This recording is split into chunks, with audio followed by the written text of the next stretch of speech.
ఇంట్లోకి అలాగే తీసుకెళ్ళటానికి తనొక్కతే రాలేదు. ఇద్దరొచ్చారు. ఇద్దరా? ఈ ఇంటి వారసుడు. Thanks Gautami, thank you.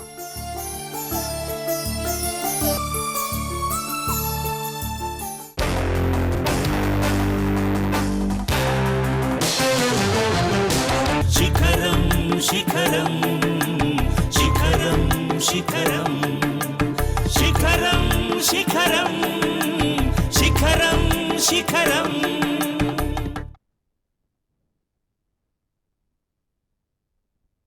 అమ్మవారి కోసమని చేయించాను. నా మెడలో కట్టేశారు.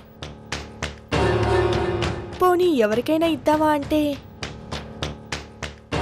ఒకరి మెడలో కట్టాక అది దానం చేయడానికి పనికిరాదుగా. మరేం చేస్తారు? ఒక పని చేస్తాను. మీ గుర్తుగా అది నా దగ్గరే ఉంచుకుంటాను. గుర్తుగానా? గుర్తుంటానా? ఐ మీన్ పేషెంట్ని కదా. తాళి కట్టిన పేషెంట్ కదా. కట్టిన తాళికే విలువ లేదు, ఇంక ఈ పేషెంట్కి విలువ ఉంటుందా? నేను విలువిచ్చేది మీకో మీరు కట్టిన తాళికో కాదు, నా మర్యాద కాపాడటానికి తాళి కట్టారే ఆ గొప్ప మనసుకి. ఒక ఆడపిల్ల మర్యాద కాపాడాలనుకునేది కన్నవాళ్ళు, తోడబుట్టినవాళ్ళు, కట్టుకున్నవాడు కూడా. మీరు తాళి కట్టారు కాబట్టి కాపాడలేదు, కాపాడటానికి తాళి కట్టారు. అంటే అలా చేసేది భర్తే అని గుర్తు చేస్తున్నారు. విజయ్ గారు, భర్త అనే అతనికి మర్యాద కాపాడాల్సిన బాధ్యత ఉంటుందేమో కానీ కాపాడిన వాళ్ళందరూ భర్తలవ్వరు.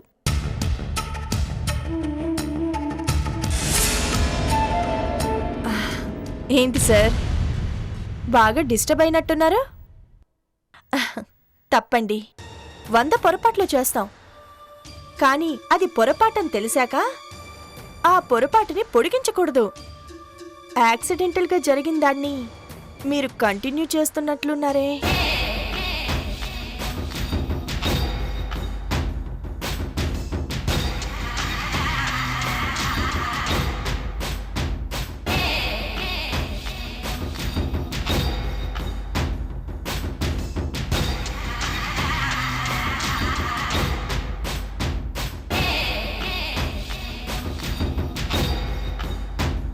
మీరేంటో నాకు అర్థం కావట్లేదు. తాళిబట్టు అంటే చాలా సెంటిమెంట్ కదా లేడీస్కి, మీరేంటి చాలా లైట్గా తీసుకుంటున్నారు? నేను లైట్గా తీసుకోవట్లేదండి, చాలా స్ట్రాంగ్గా తీసుకున్నాను. అందుకే ఆపద్ధర్మంగా కట్టిన తాళిని తాళి కాదు అంటున్నాను. మీరు ఎక్కువగా ఆలోచించకండి.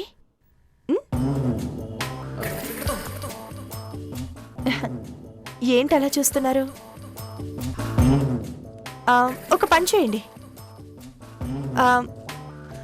అశోక్ని గుర్తు చేసుకోండి.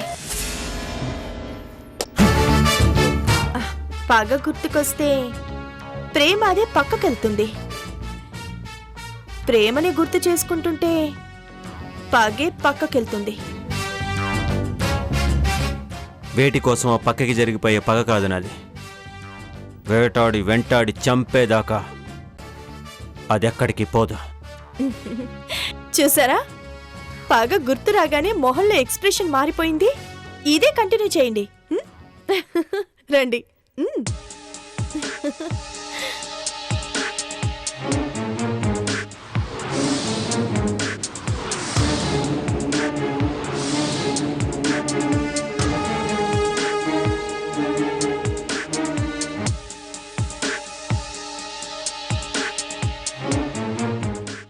Good night. ఏమండి, మీ ట్రీట్మెంట్ బాగుంది. అందరి పేషెంట్స్ని ఇలాగే ట్రీట్ చేస్తానని అనుకోవద్దు. మిమ్మల్ని మాత్రమే ఇలా ట్రీట్ చేశాను.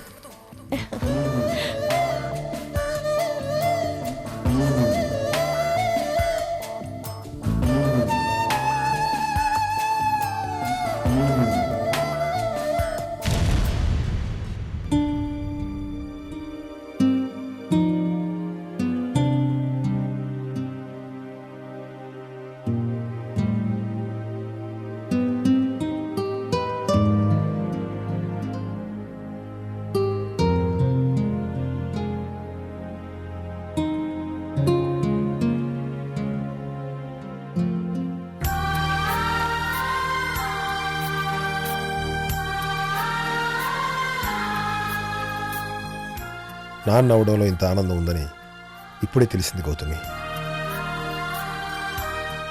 ప్రపంచం మొత్తం తిరిగాను, ఎన్నో తెలుసు అనుకునేవాడిని. ఈ ఆనందం మాత్రం ఎక్కడా పరిచయం కాలేదు. జీవితంలో నేను మర్చిపోలేని ఆనందాన్ని ఇచ్చింది నీకు ఎలా థ్యాంక్స్ చెప్పాలో తెలియటం లేదు. మన మధ్య థ్యాంక్స్ ఏంటండి? ఆ మాట కూడా చిన్నదే అవుతుంది గౌతమి.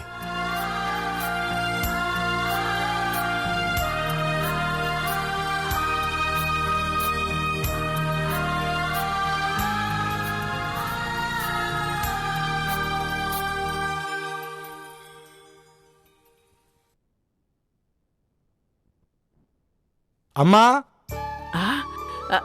పద. అమ్మా,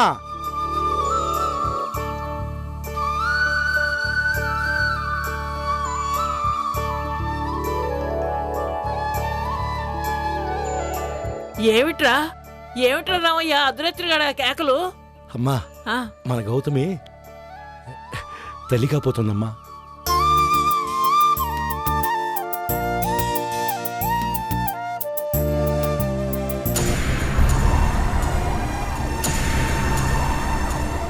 చర్చి దగ్గరికి వెళ్తే ఇప్పుడే ఫాదర్ చెప్పారమ్మా. ఏ అదృష్టం లేదన్న బాధతో నాకు ఈ జీవితమే వద్దనుకుంది. ఆ అదృష్టం గౌతమికి దక్కింది. తప్పిపోయిందనుకున్న చావు తిరిగి రావడం అదృష్టమా? బిడ్డలు పుట్టరు అంటే కనీసం కళ్ళ ముందుంటుంది అని ఆనందపడ్డాం. కానీ దేవుడు మళ్ళీ అవకాశం లేకుండా చేశాడు. తల్లి అయింది అంటే నా బిడ్డకి చావును కూడా మర్చిపోయేంత ఆనందం కలిగింది. ఇందుకేనా గౌతమి నేను తల్లిని కావాలి అనేది. అమ్మతనంలో చావును కూడా ప్రేమించేంత ఆనందం ఉంటుందా అమ్మా? ప్రసవం అంటే ప్రతి ఆడదానికి చావుతో సమానంరా.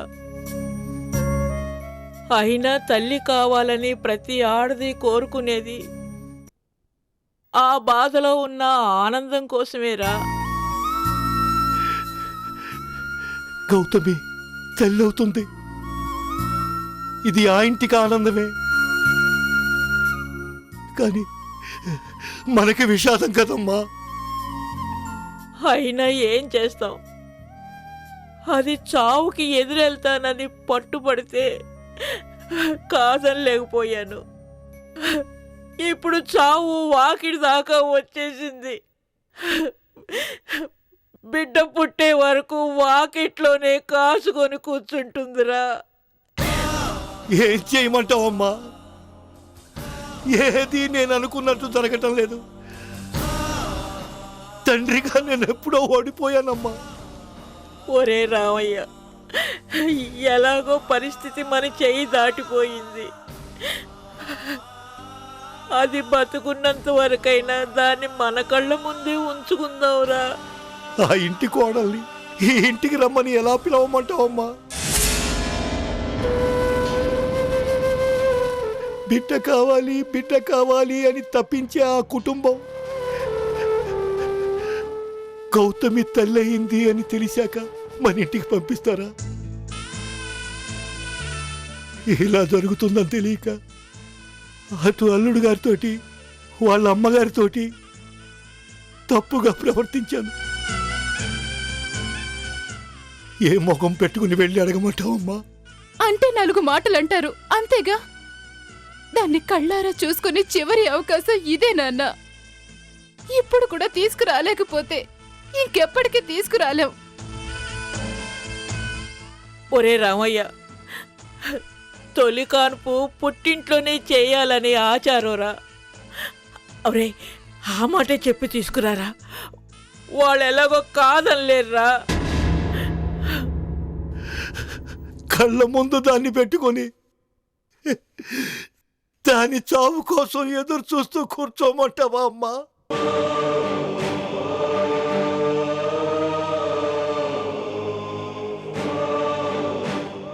మరి చచ్చాక ఏం మిగులుతుందిరా? బూడిద. వెళ్ళరా, వెళ్ళి తీసుకురా. ఒరే రావయ్య, అది పుట్టిన దగ్గర నుంచి దాన్ని సరిగ్గా చూసుకోలేకపోయానని తెగ బాధపడిపోయేవాడివి కదరా. ఒరే నాయనా, కనీసం అది చనిపోయే లోపు ఈ కొద్ది రోజులైనా దాన్ని నీ దగ్గర పెట్టుకొని చూసుకోరా నాయనా. ఎంత అదృష్టవంతుడమ్మా! నా బిడ్డను సంతోషంగా బ్రతికించుకోలేకపోయినా ఆనందంగా చంపుకుంటాను.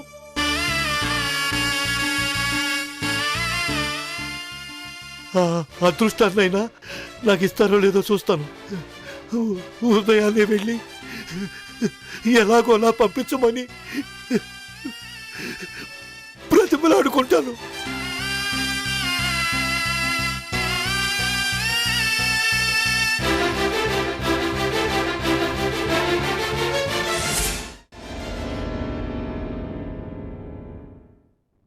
త్వరగా ఈ 7 నెలలు గడిచిపోతే బావుణ్ణు. నా బిడ్డని కళ్ళారా చూసుకోవచ్చు. అవును, నేనెందుకొచ్చాను? అమ్మో, టాబ్లెట్స్ గురించి కదా.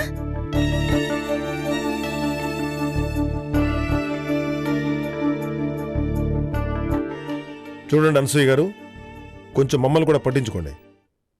మాకు కొన్ని అవసరాలుంటాయి. ఇప్పుడు మీకేం కావాలి? అది అదే ఏంటి? అది కాఫీ. కాఫీయా? ఈ టైంలోనా? పాలు. ఓ గంట ఆగండి, గౌతమికి టాబ్లెట్స్ ఇచ్చొస్తాను. ముందు వాడు ముఖ్యం.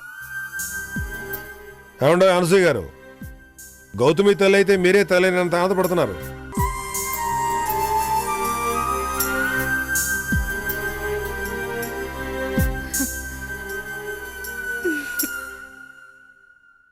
గౌతమి అమ్మ అవుతున్నా ఆ ఆశ నాది.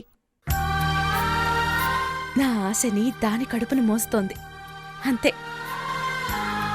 వాడు కళ్ళు తెరిచి ఈ అమ్మని చూసేదాకా గౌతమిని జాగ్రత్తగా చూసుకోవాల్సిన బాధ్యత నాకుంది. అను, మళ్ళీ మన జీవితంలో ఎలాంటి రోజు వస్తుంది అనుకోలేదు. మీరు చేసిన పుణ్యాలు, మేము చేసిన పూజలు ఏవీ వృధాగా పోవండి. అందుకే కొద్ది రోజులు ఏడ్పించి జీవితానికి సరిపడ సంతోషాన్నిచ్చాడా దేవుడు. మీకు పాలే కదా కావాలి? యా, చిన్ని చేత పంపిస్తానులేండి.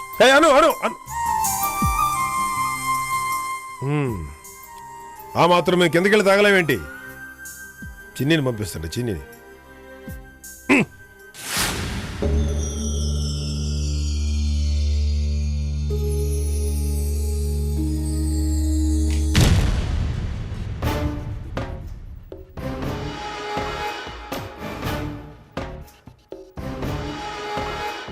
సారీ, లేట్ అయిందా? సారీ ఎందుకు? ఏదైనా ముఖ్యమైన పని అయితే కదా నన్ను ఇలా వదిలేసి వెళ్తారు. అవును, చాలా ముఖ్యమైన పని. టాబ్లెట్స్ వేసుకున్నారా? మీరు ఇస్తేనే తీసుకోవడం అలవాటైపోయింది. ఏమిచ్చినా తీసుకుంటారా? విషయం ఇచ్చినా తీసుకుంటాను. హా. తాగే అంత అభిమానం మీకున్నా ఇచ్చే అంత ధైర్యం నాకు లేదులేండి.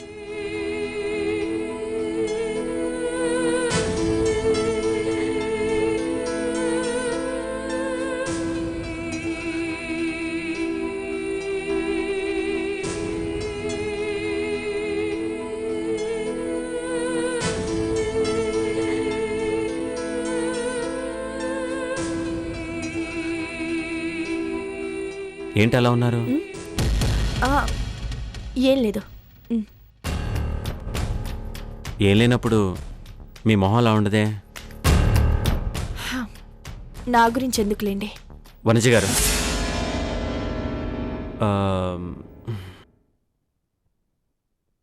ఐ మీన్ మీరు అలా అంటూ చూడలేను.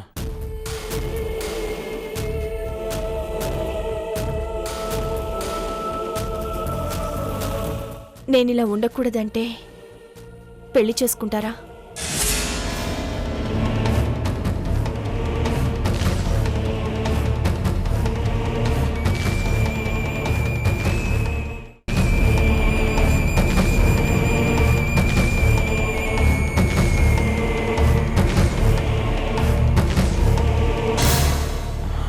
పెళ్ళా? ఇంత సడన్గా ఏంటి? జీవితంలో తోడు కావాలి అని అనిపించలేదా అని అడిగారు, గుర్తులేదా?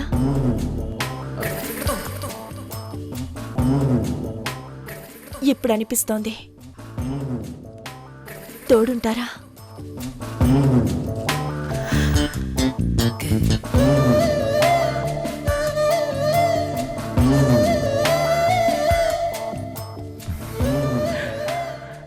తప్పకుండా.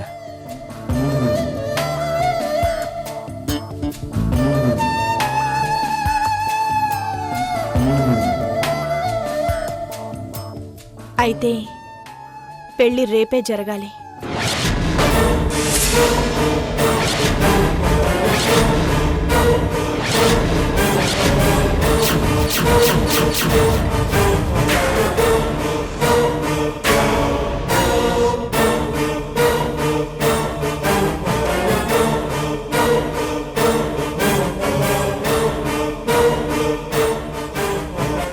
సడన్గా అంటే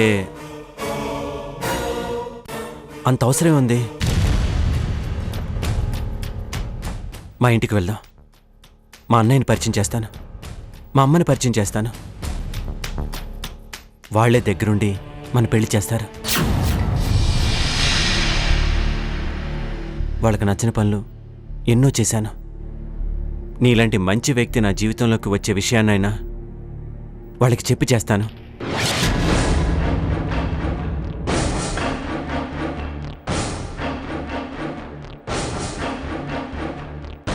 అవన్నీ జరిగే పనులు కావు.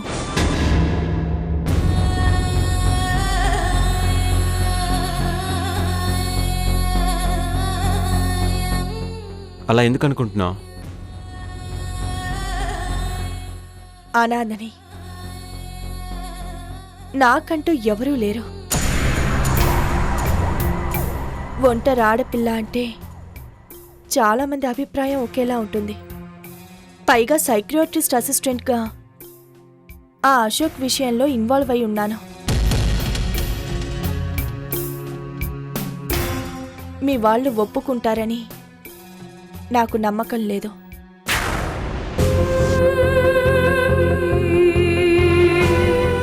వనజ, మా అన్నయ్య మీద నాకు నమ్మకం ఉంది. తను తప్పకుండా ఒప్పుకుంటాడు.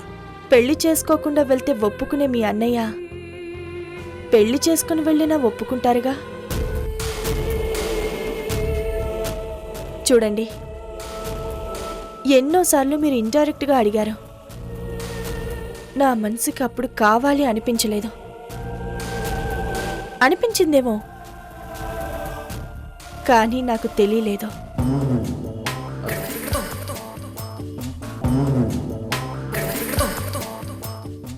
ఈరోజు నాకు తోడు కావాలి అనిపించింది.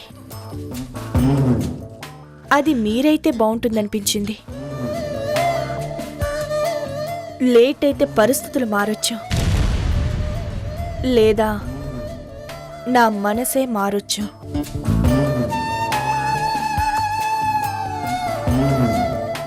అందుకే రేపే మన పెళ్లి జరగాలి అంటున్నాను.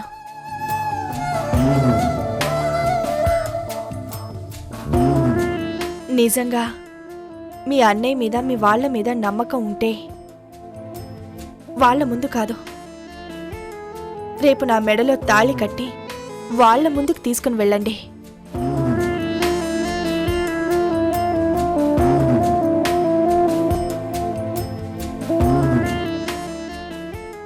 ఆపద్ధర్మంగా కట్టడానికి ఆలోచించలేదు కానీ ఈరోజు నోరు తెరిచి అడిగితే ఆలోచిస్తున్నారా?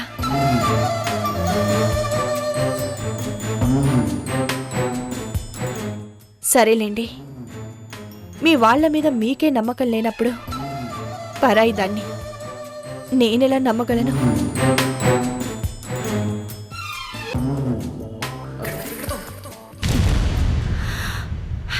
నాకు ఆ అదృష్టం లేదు. వనజ, మా అన్నయ్య మీద నమ్మకం లేకపోవడం అంటే ఆ దేవుడి మీద నమ్మకం లేనట్టే.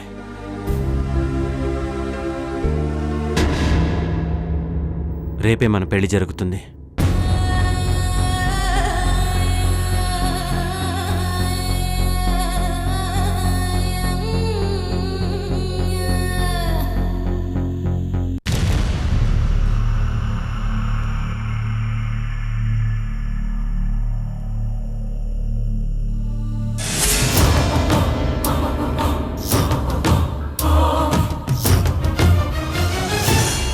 నువ్వు ఉంటే ఈ 4 రోజులు